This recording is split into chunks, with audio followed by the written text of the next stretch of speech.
Thanks, Ken. Good morning, Illuminate family. We doing good? How we doing? Doing good? Thanks. I'm so blessed to be with you guys this morning. We got Brian, our new 5-6 coordinator. He's running the ship over there for me in room 9. That's normally where I'm at. So if we have not met before, that's because I'm down the hall. Just follow the sound of my room. Okay, that's where I'm at. But would love to meet you if we have not met before. I'll be over here after service. So we've got a lot to go today. We're gonna do an entire chapter. Okay, so is that cool? Are we good with that? You're gonna be with me this morning. So how about you grab your Bibles, go to John chapter 9. If you don't own a Bible, there should be one around you or in front of you. Google John 9. I'll be reading from the ESV. Otherwise, we've got a few verses right here in your bulletin, and then we'll throw it up on the screen. Just you can't escape where the Bible is going to be today. That's all I got to say. It's going to be awesome. And as you're turning there, just to kind of cue you in on what's going on, the disciples and Jesus, they're walking as they always do, right? Because whenever they go anywhere, they walk, and they come across a man, and they ask a question.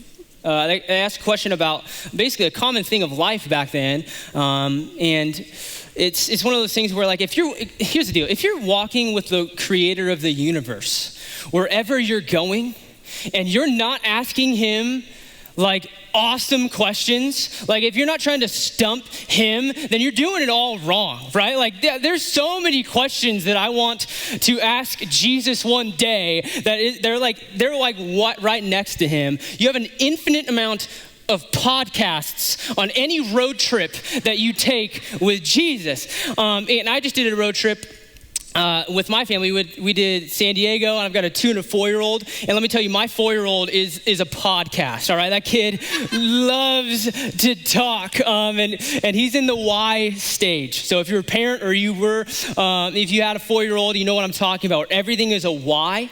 You actually never answer his question because it's a circle. Why? And then you go, I don't know, man, Jesus, all right? So that's what I do, because he knows I work at a church, and that can be where I go with that. But Ben asks some really awesome questions about life. He does. The question that the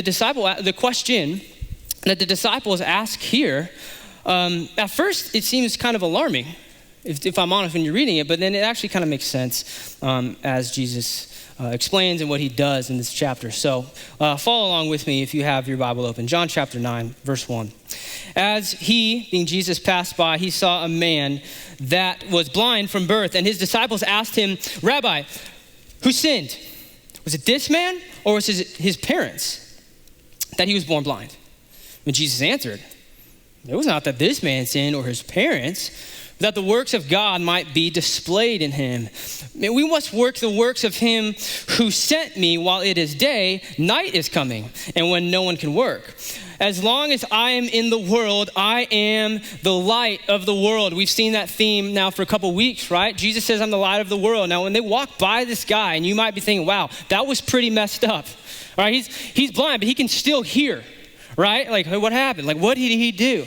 Well, common Jewish thought back then was that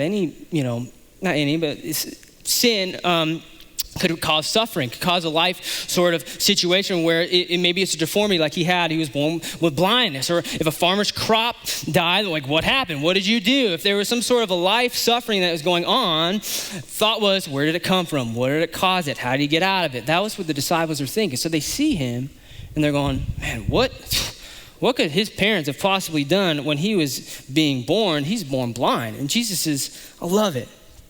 He doesn't give him a 30-second answer, right? What he does is he basically says there's something bigger going on. Today, there's gonna be something bigger going on. There's always something bigger going on in any sort of life situation, especially with suffering that we just don't see. Right? And Jesus goes, there's the works of God that are to be on display today. I'm the light of the world. And he'll flesh out even more as we move on. And so doesn't answer the disciples' questions, but he still does, if that makes sense. So look what happens next. Verse 6, having said these things, he spat on the ground, made mud with his saliva, and then he anointed the man's eyes with mud. That is not a youth ministry game that I will implement in my ministry. And he said to him, go wash in the pool of Siloam, which means sent. And so he went and he washed, and he came back seeing. Now, Jesus, you never know where he's going. One time he's walking on water. One time he's telling a storm to just be quiet. And other times he's putting mud in people's faces so that they can see. And it's not because Jesus is running out of ideas. What do I do? That's not what he's doing. Why is it? Because he's got an intention and a purpose. And if anything, he just shows that there are things that are way bigger than what we see in Jesus and what we can perceive. And so he puts, I don't know how much spit it takes to make mud, but so he spends some time and he puts it on the man's eyes. And you know what's interesting? And it was awesome because I'm glad someone came up to me after the first hour and was like, oh, why didn't you talk about this? I was like, well, I could, but there's 15 sermons all in this entire chapter, but I'm going to say it because that's great. And I wanted to the first time. He makes him go to the pool and walk and be obedient. He doesn't just, all right, there you go. So it's this cool picture of faith and obedience all in one. And so he says, here, I'm going to do something weird and amazing, and you're going to go wash and come back. And then he came, and then he saw. Now put yourself in that moment for a second when he is throwing water on his face, probably my gosh, hurry up. And he's putting it on his face, and he finally does this, and then he sees his face in the water. Can you imagine what that would be like to see for the first time? You've only heard and been described of what these things are, but now you see it. I highly doubt that he was just oh, cool. He probably woo, freaking out, and he's going crazy because he can see, right? And I imagine he is not keeping quiet, and we'll see here why. This guy likes to open his mouth, and it's awesome. But the neighbors kind of catch on. Look at verse 8. The neighbors, those who had seen him before as a beggar, they were saying, is this not the man who used to sit and beg? Some said, is he? Others said, no, but it is like him. It is his twin. He kept saying, I am the man. And they said to him, then how were your eyes opened? And he answered, the man called Jesus made mud and anointed my eyes. And he said to me, go to Siloam and wash. And so I went and I washed and I received my sight. And then they said to him, well, where is he? And he said, I don't know. Okay, so they brought to the Pharisees the man who had formerly been blind. Now, fun fact, it was the Sabbath day, which we're going to get to in a second. And when Jesus made the mud, he opened his eyes. And so the Pharisees again asked him how, right? Because that's what they want. They want the how. They're focused on the how he received his sight. And he said to them, put mud on my eyes, washed, like I just said, and now I see. And some of the Pharisees said, this man is not from God. He does not keep the Sabbath. They ignore what he just said. I can see now. It's a Saturday, right? That's where they go. The typical Pharisees' response here in this moment, right? Because they're so focused on just these little tiny these little rules, and they're missing the point, right? And so just to kind of make the story, just to put us there a little bit, just think again. The neighbors come and they bring him to the Pharisees because what do we make of this? Right? That's what they're doing, because they know the Pharisees probably have some sort of spiritual answer, some sort of higher professional answer to what's going on. So they're going, hey, so this is Gary. Gary gave us a scoop this morning. Couldn't see yesterday, could see today. You won't believe how this happened. This guy named Jesus just spits on the ground, rubs mud in his face, goes to that pool of Siloam, and now he sees. So could you just kind of let us know what's going on here? And he brings it to the Pharisees, and now, like I said, they're freaking out. They're going, well, first off, we're going to investigate a little bit. It's a Saturday, right? Which means it's a Sabbath. Saturday, seventh day, God rested. When he made creation, we made everything. 6 days, he did all the work and he rested the seventh day. And so one of his laws Old Testament law was, I want my people, God's people, to rest on the Sabbath day. And then what happens is people like this who feel like they got to add on to what God has put in place. They got to make it even better. They go and they tweak it, and they add all these little rules, and they add all these things. And so basically Jesus, just so you know, it wasn't an accident that he did this. He breaks 3 rules that they had this day. Right? So 3 rules. This is what happened. So if the man's life was not in danger, like immediate danger, Jesus technically could not heal him. All right, so if it wasn't in a life or death situation and Jesus heals a man, then strike 1. Or strike 2 is when he made mud, which technically they attributed to kneading, as in like kneading dough, like Kneaded, kneading. Again, that's a lot of spit. So when he did that, strike 2, you're not allowed to do that. And then strike 3, go to the pool of Siloam and wash. There's a rule. You can't walk 2,000 cubits on the Sabbath. And a lot of historians say that pool is just past that. He comes back, sing. So they're on, this guy cannot be from God. It's a Saturday. He's breaking some rules. What's going on here? Now, here's what's really cool is that you've got this side over here that is just like, oh, well, he broke the Sabbath. And then you have this side over here who is still going, yeah, but let's have a conversation about something. Look at the second half of verse 16. The second half of verse 16 says, how can a man who's a sinner do such signs? There's a division among them. So even within the religious community, they're going, oh, I don't know how we can get around this one. Yeah, we know the cubits rule, right? We get that, but he can see now. Gary can see, all right? Gary could see yesterday, could see today. Let's have that conversation. Let's forget about the cubits, all right? Let's talk about his pupils, right? Like he can see now. And they just don't give up. The Pharisees are like, no, we gotta keep this going. There's still a lot to figure out here. Verse 18, the Jews, another name for the religious leaders.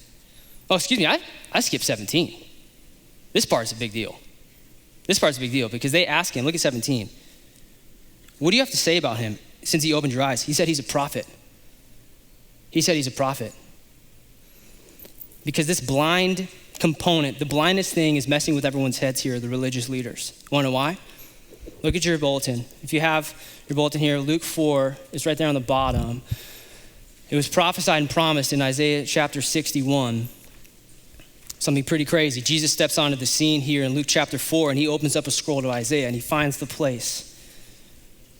Verse 18, the Spirit of the Lord is upon me because he has anointed me to proclaim good news to the poor, and he has sent me to proclaim liberty to the captives. And look what it says, and the recovering of sight to the blind, to set at liberty those who are oppressed, and to proclaim the year of the Lord's favor. So there's something even bigger going on with this miracle. The Messiah, when he is in the midst of the people, one of the things that is going to happen is that blind people will start to see.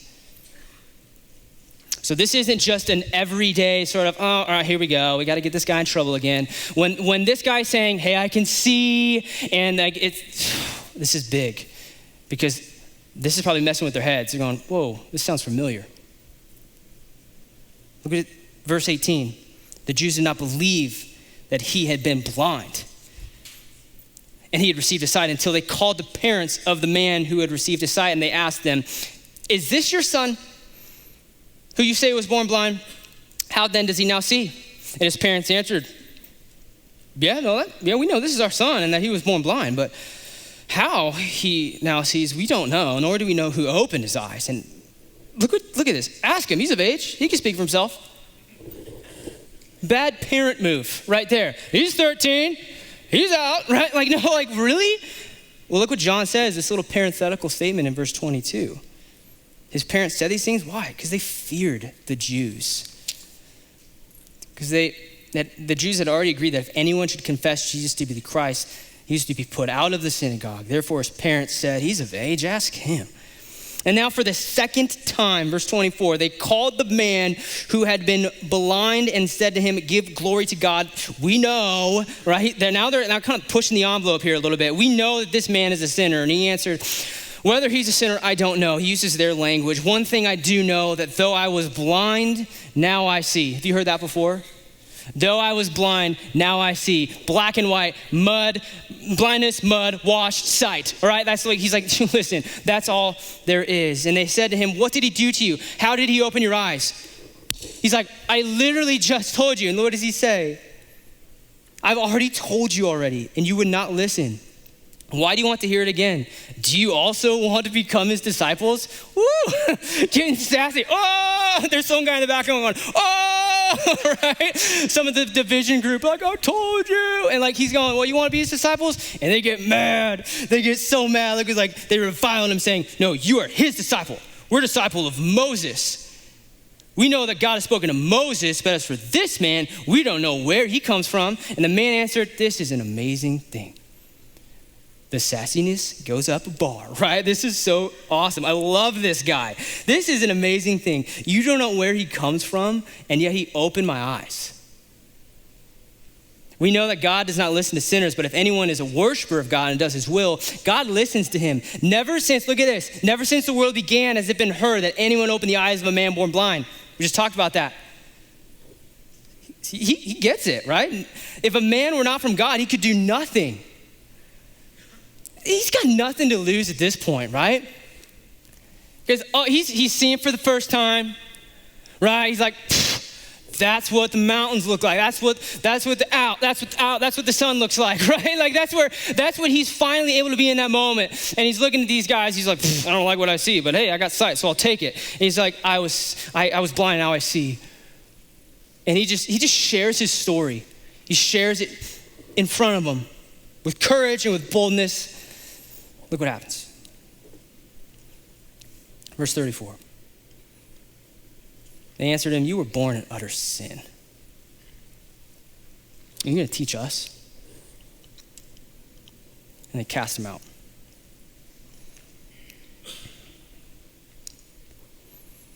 So he's shamed, right? They're like, born in utter sin.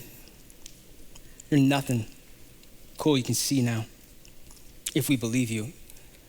But you're now shunned and they cast him out. This is not, go find another church. No, that's not what this is. Like when you're kicked out of the synagogue, it's life. Like your life is gone at that point because you're excommunicated. No one's going to associate with you anymore, right? Now you're considered an outsider, an enemy because you're on Jesus' team. Get out. Now, put yourself in this guy's shoes. The mixture of emotions that's going on in his head right now, right? And then think about it, like as he's leaving, he can see where he came from. He can see where he was, but he can see it from the other side as he's walking away from it. The mixture of emotions, the roller coaster that is going on in this guy's head. Was he more alone now with sight than he was a beggar? Blind. And look who shows up. Verse 35. Psst. Jesus heard that he had cast him out, and he found him, which I love. It's like he was looking for him the whole time. Do you believe in the Son of Man? Jesus said, and he answered, I. He said, who is he, sir, that I may believe in him? And Jesus said, you have seen him. It is he who is speaking to you. And he said, Lord, I believe. And he worshiped him. And Jesus said, for judgment came into this world. And I want you to pay attention to this verse. We're going to talk about it in a little bit. That those who do not see may see, and that those who see may become blind. Now, some of the Pharisees near him heard these things. They just will not go away. And he said to him, are we also blind? And Jesus says to them, if you were blind, you would have no guilt. But now that you say that we see, your guilt still remains. This passage began as a miracle of physical blindness and now has become this perfect picture of what it looks like, what it means to be healed and needed to be healed of spiritual blindness. We're talking about physical sight. We're not talking about spiritual sight. I mean, again, if you were to just look at this passage, if you were to just kind of take a step back from this passage, however it looks in front of you, my paragraph is this big of verses 1 through 7, and then the rest of the passage is this ongoing conversation in this like annoying conflict that's going on between Jesus and the Pharisees and the neighbors and the parents and the blind guy, and it's a mess. And so if that much time is being devoted in a structure standpoint, let's focus in on what is there. What is right there? So in June, I took over 70 of our high school students to San Diego for our summer camp. It was an amazing time. And at first, it started off with a little bit of a hiccup, as all camps do. No camp is perfect. Enterprise calls me, and the manager's like, "Hey, it's Matt. How's it going?" I'm like, oh, "Okay." Like, Matt from Enterprise wants to know my life, all right? And I'm like, "Hey, man." And he's like, "So, just checking that you still need all of those vans." And I'm like, "Yeah, I do." "Okay, how many people you got?" "I got 72. "Oh." And it was like, okay, what's going on? And basically they didn't have enough vehicles for me. I think Jason may have shared this with you. And so what did they do to make me happy? They go, "Here's some Escalades." So they're like, "Here you go. Please come back next year. This is on us." They gave me some Escalades and then a Tahoe. And so Hannah Frazier, one of my leaders, like, "Hey." So I had 3 Escalades and a Tahoe, which is still awesome. But they're like, "Hey, here you go. Have fun. Have a good time." Now, these Escalades were awesome. The first time I've driven one of these, and if you have one, you know, or if you have a car like this, you know, like, it's not just TVs. It's not just the leather, like the heat cooler, which like the air that's cool, which in Phoenix is amazing, right? And there was this one moment where I'm driving down the freeway and I hear this like, it's getting louder, and then all of a sudden like all these lights go on in the car, and then like the seat vibrates. It's like wait, whoa, and like this motorcycle just runs right by me going like 100 miles an hour. I was like, whoa, that was sweet.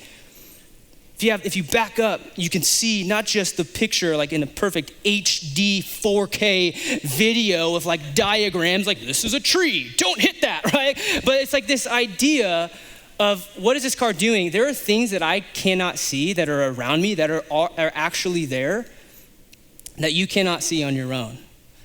Blind spot indicators, right? Look at verse 39. When Jesus says that he came so that those who do not see may see, there is so much about our lives, about this world, about sin, about Jesus, about God, about suffering, about evil, about purpose, about meaning, on and on and on. There is so much that is out there that we just cannot see on our own, that we have a distorted view of. Our hearts, the eyes of our heart have a distorted view. It only sees limited of, but Jesus is like, no, there's so much more that you just don't see, and I come to give spiritual sight. So a lot of you you're a Christian here, you've surrendered your life. This is part of your God story where Jesus essentially opened the eyes of your heart. And I don't know what your story looks like. There's a couple hundred of us in here, so which is awesome because we all have a different story and how God worked. And so maybe your story is like you became what you wanted. You became who you wanted to be. You got the job, you got the house, you got everything that came with it. You were able to buy what you wanted to buy. You had what you have. It's that similar story of like, but there's still a hole. I still didn't have enough. I didn't have the purpose and the meaning. My identity, maybe your identity was tied to what you did and your performance. And so what happens when that goes away? Who are you at that point? And then Jesus came into your life and he said, no, you're my child. You have purpose, you have meaning. There's so much more for you to see about me and about this world. And then I know there's the opposite side of the part of suffering too. Is your story as a result of some trial that you now see why God took you through? Because in our human understanding of what we see as far as like, why did I get here? It's just like the disciples asked. Why? How? What did I do? What can I do? Is that you? Was that you? And then Jesus came in and he showed you the big purpose. He showed you how, and when you had nothing, he's everything. How did he open your eyes if that is your story? How did he give you that sort of sight? Who, by a show of hands, wears glasses or contacts in here? Okay. Who is 20/20? Don't be shy, you're perfect, okay? Don't be shy. 20/20, 20/10. Nice. I had one guy in the back that's like, oh, I see you. You're 20/10, well done. 20/10. Good for you. I have the eyes of a falcon. I could not see very well. It's not, it wasn't super terrible, but when I was in high school, I needed contacts, I think, because I couldn't see the ball in baseball. I had trouble hitting, so I'm like, Dad, dude, I'm striking out because it's not me. It's how God made me, all right? And so I went and got my eye exam. And you know this feeling, like when you get the eye exam, what's the coolest feeling? I'm not talking about when they say, now rest your chin on here, and then they shoot eye, what does that do? not that, but like when all of a sudden, and the doctor knows it the whole time. He's like, okay, how about now? Boom. And you can see that bottom line. You're like, whoa, it's in high def. And then the guy in the back who's 20/10's like, there's another line, you can't see it, right? But you know that feeling? Like if you've had an eye exam, you're like, zoom. Everything is crisp. Elemento P. Oh, right? So the Pharisees, they thought they had 20/20 spiritual vision. So for us as Christians, when we have, Jesus comes in, when we fully see the light of the world in Jesus, all these things of joy and of meaning and of purpose and everything, they kind of come into full focus. And we have that perfect spiritual vision because we know, if anything, we can't see it, we know who does. You know what I'm saying? We know who does. But the Pharisees are like, oh, we got 20/20. And Jesus going, you can't even read the humongous A on the top line. And Charles Spurgeon is quoted as saying, the same sun that melts wax also hardens clay. Look at verse 39. What does Jesus say? For judgment I came into this world, that those who do not see may see, and those who see may become blind. Not just in John 9, but in general, when Jesus comes onto the scene, he messed everything up for these guys. He messed everything up for the system that was already in place. He came in and he essentially kind of undid, in sort of sense, what they had spent all of their life working towards, because they have all these rules set up that you had to be perfect, you had to do all these things, and then Jesus comes onto the scene, totally not what they expected and who he was, and he flips everything on its head. He comes in and he forces the religious people in this time to rethink everything about who he was and about what their life was all about. And the Pharisees, you can just tell, they weren't budging this entire time.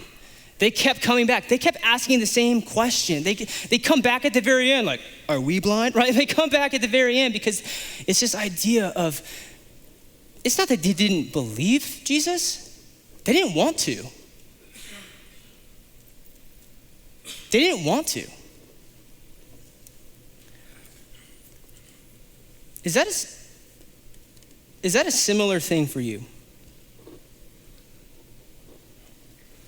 That's my honest question today. They had the assumptions and the expectations and they weren't met. That's not who they wanted him to be. And I know that we have all different paths and I've been there as far as being frustrated with seasons of life and unsure what these mean and how could God allow this and all of that. But is your mind already made up without seeking who he truly is?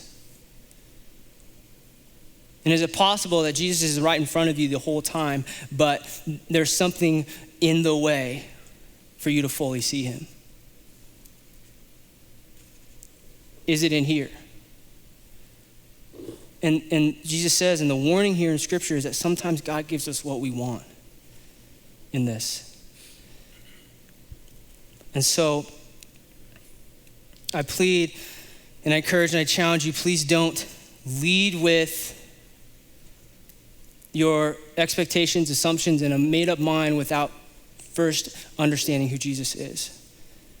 And I pray that the sun would melt wax in this situation and that your heart would be softened and that you would come to see Jesus. And we're right in the middle of John. It gets even better. It gets even better. If there's a time for you to be around here at Illuminate, to be wondering about what we believe, of who Jesus is, this is the time, because there's no better just depiction of the life and ministry of Jesus. And so please continue to come. And for the rest of us, man, I just wonder what the next day looked like for that beggar, right? He wakes up, he can see a sunrise, and you hear the rooster, cuckoo, and he's like, oh, I can find it now. And he goes and he tries, he can see. Do you think, especially after what we saw here, that he's gonna close his mouth about what happened that day? No chance. Telling that story.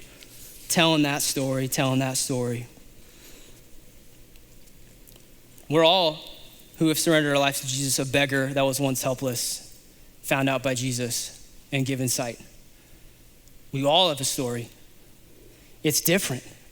It's beautiful. It's your story. It's my story of what God has done and what he's shown me in my life, which is way different than yours. Isn't that awesome?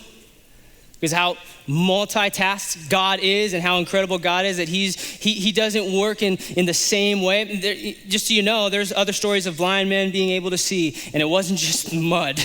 It was one guy was like, hey, Jesus like, you can see now. He's like, okay. And there was another guy that was touched. And so God has all of these different scenes in the Gospels of how blind can see, and that is our story.